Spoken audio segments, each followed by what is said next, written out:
प्यारे बच्चों, आप सभी कैसे हो। लर्निंग विद सत्या में आपका स्वागत है। आज हम बसंत भाग 2 वीर कुंवर सिंह चैप्टर है जो उसको पढ़ेंगे।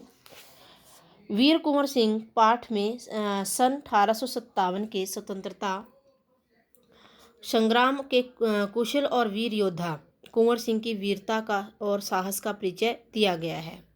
ये हमारे वीर कुंवर सिंह जी हैं। पाठ में वीर कुंवर सिंह को पहले स्वतंत्रता संग्राम का श्रेष्ठ योद्धा बतलाया गया है। इस स्वतंत्रता संग्राम ने ब्रिटिश शासन की जड़ों को हिला दिया था, क्योंकि जो ये पहला स्वतंत्रता संग्राम हुआ था उससे अंग्रेजों को ये पता चल गया था कि भारतीय है जो एकजुट हो जाए तो उनके अंदर बहुत ताकत है।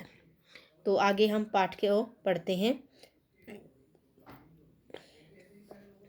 वीर कुंवर सिंह, आपने जो छठी कक्षा थी उसमें झांसी की रानी पाठ पढ़ा था, जो कविता थी, और वो कविता सुभद्रा कुमारी चौहान द्वारा लिखी हुई थी। उस कविता में हमने एक पहरा ये पढ़ा था, एक पद्यांश पढ़ा था जिसमें इनका नाम आया था वीर कुंवर सिंह जी का। तो आइए देखते हैं। इस स्वतंत्रता महायज्ञ में कई वीरवर आए काम, नाना दुदू पंत तांत्या चतुर अजीमुल्ला सरनाम, अहमद शाह मौलवी ठाकुर कुंवर सिंह सैनिक अभिराम, भारत के इतिहास गगन में अमर रहेंगे जिनके नाम। तो ये इनका नाम यहाँ पर आया है क्योंकि इन्होंने देश को आज़ाद करवाने के लिए अपने साहस को, अपने बलिदान को न्यौछावर किया है। आगे देखिए, पाठ में इनके कुंवर सिंह जी का परिचय है। स्वतंत्रता संग्राम के उसी वीर कुंवर सिंह के बारे में जानकारी दी जा रही है। सन 1857 के व्यापक सशस्त्र विद्रोह ने भारत में ब्रिटिश शासन की जड़ों को हिला दिया, क्योंकि जो आंदोलन हुआ था उसने शासन को हिला दिया था। मतलब अंग्रेजों के अंदर एक डर पैदा कर दिया था कि भारतीय है जो वो कुछ कर सकते हैं। ऐसा नहीं है कि भारतीय लोगों के अंदर ताकत नहीं है। भारत में ब्रिटिश शासन ने जिस दमन नीति का आरंभ किया उसके विरुद्ध विद्रोह शुरू हो गया। दमन मतलब बस हड़पने की विधि अपनाई थी उन्होंने, तो अब उसका विरोध करना शुरू कर दिया था लोगों ने। तो 1857 में बैरकपुर में अंग्रेजों के विरुद्ध बगावत करने पर मंगल पांडे को 8 अप्रैल 1857 को फांसी दे दी गई थी। मंगल पांडे भी एक स्वतंत्रता सेनानी है। तो 10 मई 1857 को मेरठ में भारतीय सैनिक ने ब्रिटिश अधिकारियों के विरुद्ध आंदोलन किया और सीधे दिल्ली की ओर कूच कर गए। दिल्ली में तैनात सैनिकों के साथ मिलकर 11 मई को उन्होंने दिल्ली पर कब्जा कर लिया और अंतिम मुगल शासक बहादुर शाह जफर को भारत का शासक घोषित कर दिया। यह विद्रोह जंगल की आग की भांति दूर दूर तक फैल गया। कौन सा विद्रोह? 1857 का स्वतंत्रता संग्राम। आगे देखिए, ये हमारी बेगम हजरत महल है जिनके बारे में बताया गया है कि दिल्ली के अतिरिक्त जहां अत्यधिक भीषण युद्ध केंद्र हुए थे, कानपुर, लखनऊ, बरेली, बुंदेलखंड और आरा, इसके साथ ही देश के अन्य कई ऐसे स्थानीय विद्रोह हुए। विद्रोह के मुख्य नेताओं में नाना साहेब, तांत्या टोपे, बखत खान और अजीमुल्ला खान, रानी लक्ष्मीबाई, बेगम हजरत महल, कुंवर सिंह, मौलवी अहमदुल्ला, बहादुर खान और राव तुलाराम थे। 1857 का आंदोलन स्वतंत्रता प्राप्ति की दिशा में एक दृढ़ कदम था। आगे चलकर जिस राष्ट्रीय एकता और आंदोलन की नींव पड़ी उसकी आधार भूमिका को निर्मित करने का काम 1857 के आंदोलन में किया। भारत में सांप्रदायिक सद्भाव को बढ़ाने की दिशा में भी इस आंदोलन का विशेष महत्व था। मतलब जो ये आंदोलन हुआ था इसने अंग्रेजों के तो कान खड़े कर ही दिए थे, इसके अलावा भारत में राष्ट्रीय एकता की नींव पड़ गई थी कि हम एक होकर के कुछ भी कर सकते हैं। आगे देखिए, 1857 के आंदोलन में वीर कुंवर सिंह का नाम कई दृष्टियों से उल्लेखनीय है। कुंवर सिंह जैसे वयोवृद्ध व्यक्ति ने ब्रिटिश शासन के खिलाफ बहादुरी के साथ, वयोवृद्ध होता है बूढ़े जो उम्र में थोड़े ज़्यादा हों। वीर कुंवर सिंह के बचपन के बारे में बहुत अधिक जानकारी नहीं मिलती। कहा जाता है कि कुंवर सिंह का जन्म बिहार में शाहाबाद जिले के जगदीशपुर में सन 1782 में हुआ था। उनके पिता का नाम साहबजादा सिंह और माता का नाम पंचरतन कुंवर था। उनके पिता साहबजादा सिंह जगदीशपुर रियासत के जमींदार थे, परंतु उनको अपनी जमींदारी हासिल करने में बहुत संघर्ष करना पड़ा। पारिवारिक उलझनों के कारण कुंवर सिंह के पिता बचपन में उनकी ठीक से देखभाल नहीं कर सके। जगदीशपुर लौटने के बाद ही वे कुंवर सिंह की पढ़ाई लिखाई की ठीक सी व्यवस्था कर पाए। कुंवर सिंह के पिता वीर होने के साथ साथ स्वाभिमानी एवं उदार स्वभाव के व्यक्ति थे। उनके व्यक्तित्व का प्रभाव कुंवर सिंह पर भी पड़ा। कुंवर सिंह की शिक्षा दीक्षा की व्यवस्था उनके पिता ने घर पर ही की। तो ये जो कुंवर सिंह के पिताजी थे, उन्होंने इनकी सारी शिक्षा है वो घर पर ही की थी। वहीं उन्होंने हिंदी, संस्कृत, फारसी सीखी, परंतु पढ़ने लिखने से अधिक उनका मन घुड़सवारी, तलवारबाजी, कुश्ती लड़ने में लगता था। कुंवर सिंह का मन पढ़ाई लिखाई में कम लगता था, लेकिन इन कामों में बहुत अधिक उसका मन लगता था। आगे देखिए, बाबू कुंवर सिंह ने अपने पिता की मृत्यु के बाद सन 1827 में अपनी रियासत के जिम्मेदारी संभाल ली। जो उनकी रियासत थी उसकी जिम्मेदारी उन्होंने संभाल ली। उन दिनों ब्रिटिश हुकूमत का अत्याचार चरम सीमा पर था। देखिए पिक्चर में दिखाया जा रहा है, ब्रिटिश जो सरकार थी भारतीयों पर बहुत अधिक जुल्म करती थी और बहुत अधिक उनसे कर वसूलती थी और सुविधाएं कुछ नहीं होती थी। तो जो किसान था वो बेचारा मर मर कर जी रहा था और अंग्रेज लोग उन पर किसान हो कोई किसी भी प्रकार का व्यक्ति हो, हर व्यक्ति पर जुल्म कर रही थी। तो उनका जो था जुल्म था वो बहुत अधिक बढ़ चुका था, मतलब चरम सीमा पर था। इससे लोगों में ब्रिटिश हुकूमत के खिलाफ भयंकर असंतोष उत्पन्न हो रहा था, क्योंकि जब अत्याचार बढ़ जाता है तो अत्याचार सहने वाले हैं जो उनके अंदर है वो लिमिट ख़त्म हो जाती है, फिर वो उसके खिलाफ खड़े होने का एकजुट प्रयास करते हैं। तो कृषि, उद्योग और व्यापार तो बहुत ही बुरा हाल था। रजवाड़ों के राज दरबार भी समाप्त हो गए थे। भारतीयों को अपने ही देश में महत्वपूर्ण और ऊंची नौकरियों से वंचित कर दिया गया था। इससे ब्रिटिश सत्ता के विरुद्ध देशव्यापी संघर्ष की स्थिति बन गई थी। ऐसी स्थिति में कुंवर सिंह ने ब्रिटिश हुकूमत से लोहा लेने का संकल्प किया। लोहा लेना, बदला लेना। तो ये उनके संघर्ष की कहानी है। आगे देखिए, उन्होंने कुंवर सिंह में देशभक्ति और स्वाधीनता की भावना उत्पन्न की। पिताजी ने उन्होंने बनारस, मथुरा, कानपुर, लखनऊ आदि स्थानों पर जाकर विद्रोह की सक्रिय योजनाएं बनाई। वे 1845 से 1846 तक काफ़ी सक्रिय रहे और गुप्त ढंग से ब्रिटिश हुकूमत के खिलाफ विद्रोह की योजना बनाते रहे। उन्होंने बिहार के प्रसिद्ध सोनपुर मेले को अपनी गुप्त बैठकों की योजना के लिए चुना। सोनपुर में, बिहार में एक सोनपुर जगह है, वहाँ पर ना जानवरों के मेले लगते हैं, पशुओं के मेले लगते हैं। उसमें ऊंट, हाथी, घोड़े सभी प्रकार के पशु आते हैं। तो वहाँ पर वो बैठ कर के अपनी ना गुप्त योजनाएं बनाते थे, ताकि हम आगे जा कर के जानवरों के मेले लगते थे और आपस में वहाँ पर खरीद फरोख्त होती थी, पशुओं को खरीदा जाता था और वहीं पर ये अपनी आगे की जो कार्यविधि थी कि अंग्रेज़ों के खिलाफ क्या क्या करना है उसकी योजना वहाँ पर बनाते थे, क्योंकि अंग्रेज लोग थे जो वो भारतीयों पर नज़र रखते थे। सोनपुर के मेले को एशिया का सबसे बड़ा पशु मेला माना जाता है। यह मेला कार्तिक पूर्णिमा के अवसर पर लगता है। यह हाथियों के क्रय विक्रय के लिए भी विख्यात है। क्रय विक्रय मतलब बेचे भी जाते हैं, खरीदे भी जाते हैं। इसी ऐतिहासिक मेले में उन दिनों स्वाधीनता के लिए लोग एकत्र होकर के क्रांति के बारे में योजना बनाते थे। 25 जुलाई 1857 को दानापुर की सैनिक टुकड़ी ने विद्रोह कर दिया और सैनिक सोन नदी पार कर आरा की ओर चल पड़े। कुंवर सिंह से उनका संपर्क पहले से ही था। इस मुक्ति वाहिनी के सभी बागी सैनिकों ने कुंवर सिंह का जयघोष करते हुए आरा पहुंचकर जेल की सलाखें तोड़ दी और कैदियों को आज़ाद कर दिया। 27 जुलाई 1857 को कुंवर सिंह ने आरा पर विजय प्राप्त की और सिपाहियों ने उन्हें फौजी सलामी दी। यद्यपि कुंवर सिंह बहुत बूढ़े हो चले थे, परंतु वह फिर भी अपना साहस था उनके अंदर बहुत अधिक था। सूरवीर इस अवस्था में भी युद्ध के लिए तत्पर हो गया और आरा क्रांति का महत्वपूर्ण केंद्र बन गया। दानापुर और आरा की इस लड़ाई की ज्वाला बिहार में सर्वत्र व्याप्त हो गई, मतलब सभी जगह फैल गई।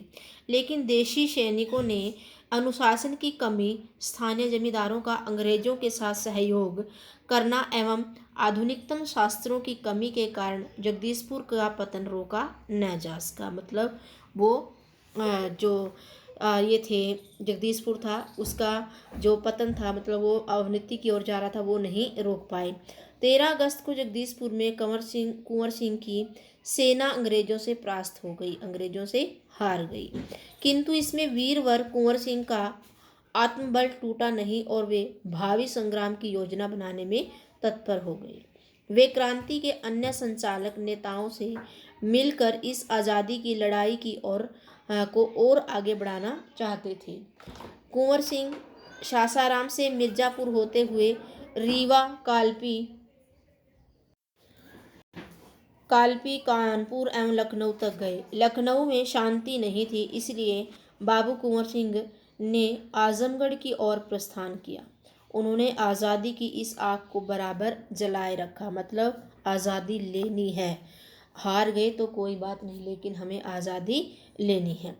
उनकी वीरता की कीर्ति पूरे उत्तर भारत में फैल गई।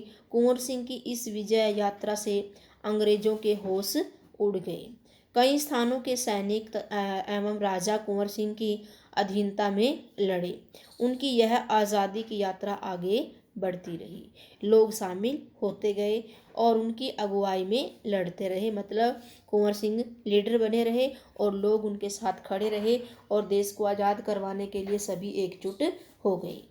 इस प्रकार से ग्वालियर, जबलपुर के सैनिकों के आजमगढ़ की ओर आगे बढ़ने का उद्देश्य था। इलाहाबाद एवं बनारस पर आक्रमण कर शत्रुओं को पराजित करना और अंततः जगदीशपुर पर अधिकार कर लेना। जिस जगदीशपुर को अंग्रेजों ने ले लिया था, वो उनको वापस लेना चाहते थे।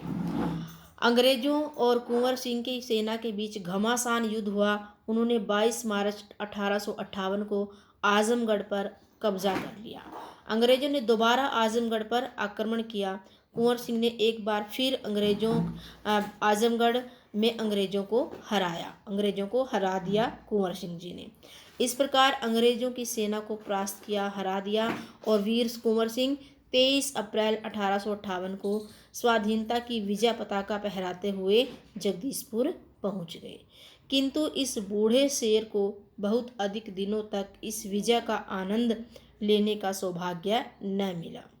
इसी दिन विजय उत्सव मनाते हुए लोगों ने यूनियन जैक, अंग्रेजों का झंडा था जो, उसको उतारकर अपना झंडा वहाँ पर फहरा लिया।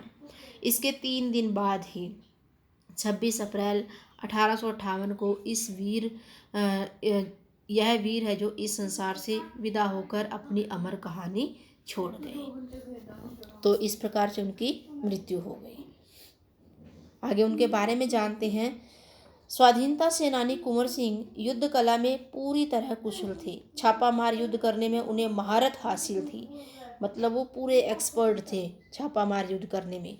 अचानक युद्ध होते हैं ये, जैसे इनकी पूरी तैयारी होती है, जिनके ऊपर हमला करना होता है उन्हें पता भी नहीं होता है, तो अचानक से हमला करने की जो रणनीति थी इनकी पूरी तैयार रहती थी और ये भी पूरे इस काम में माहिर थी।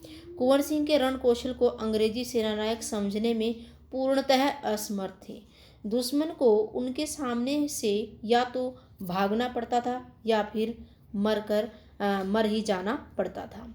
1857 के स्वतंत्रता संग्राम में इन्होंने तलवार की जिस धार से अंग्रेजी सेना को मौत के घाट उतारा, उसकी चमक आज भी भारतीय इतिहास के पृष्ठों पर अंकित है, आज भी वो इतिहास में लिखी हुई है। उनकी बहादुरी के बारे में अनेक किस्से प्रचलित हैं। कहा जाता है कि एक बार वीर कुंवर सिंह अपनी सेना के साथ गंगा नदी पार कर रहे थे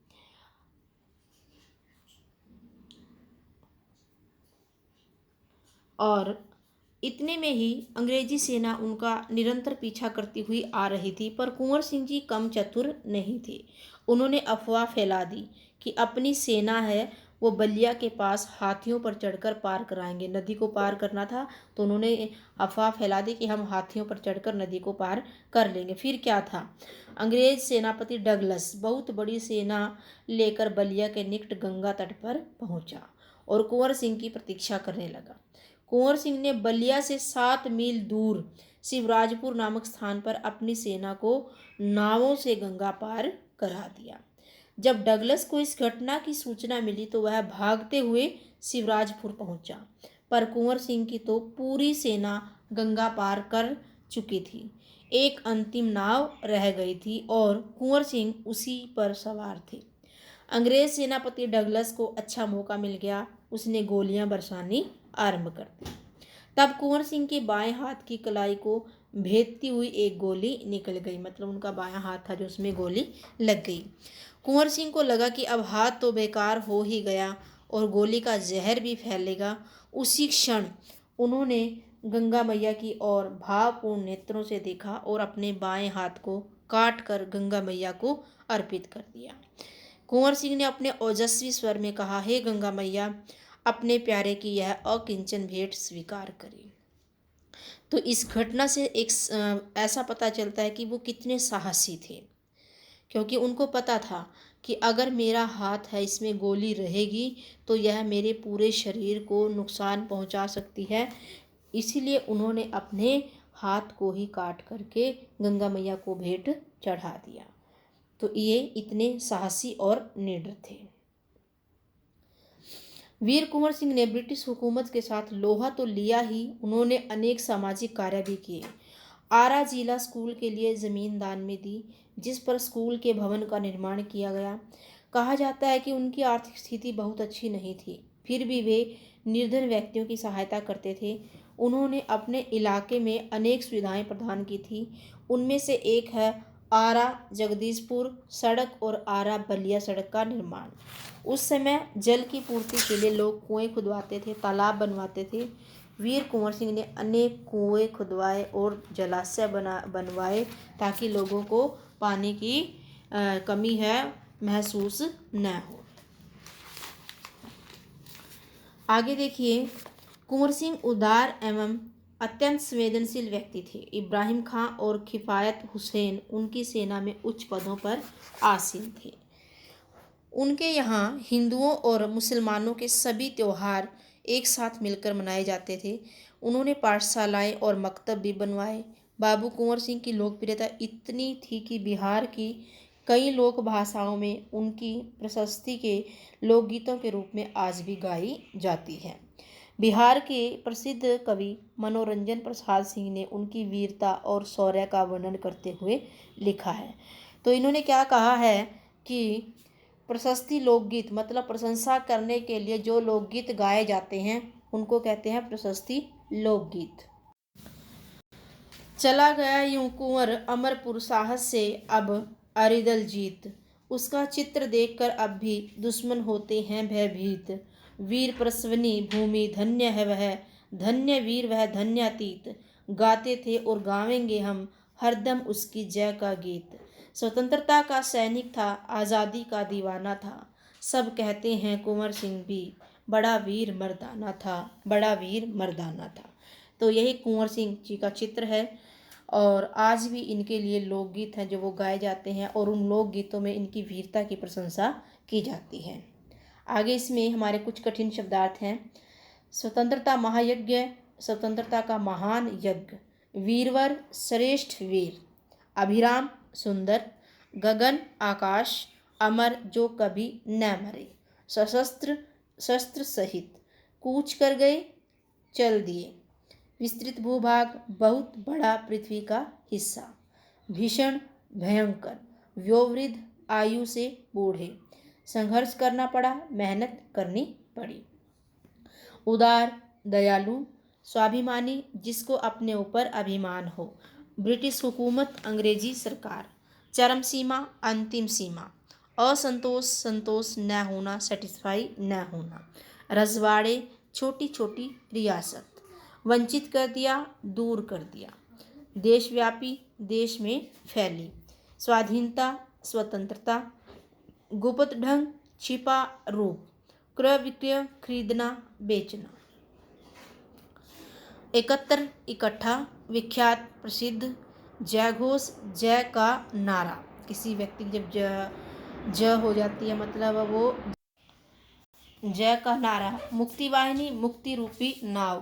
परास्त, हारना, संचालक, चलाने वाला। कीर्ति, यश, रणनीति, युद्ध नीति। निकट, समीप।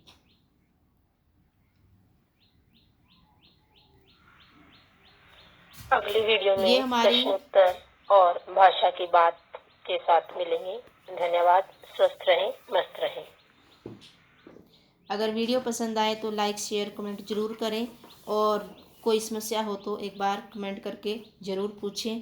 धन्यवाद। स्वस्थ रहें, मस्त रहें।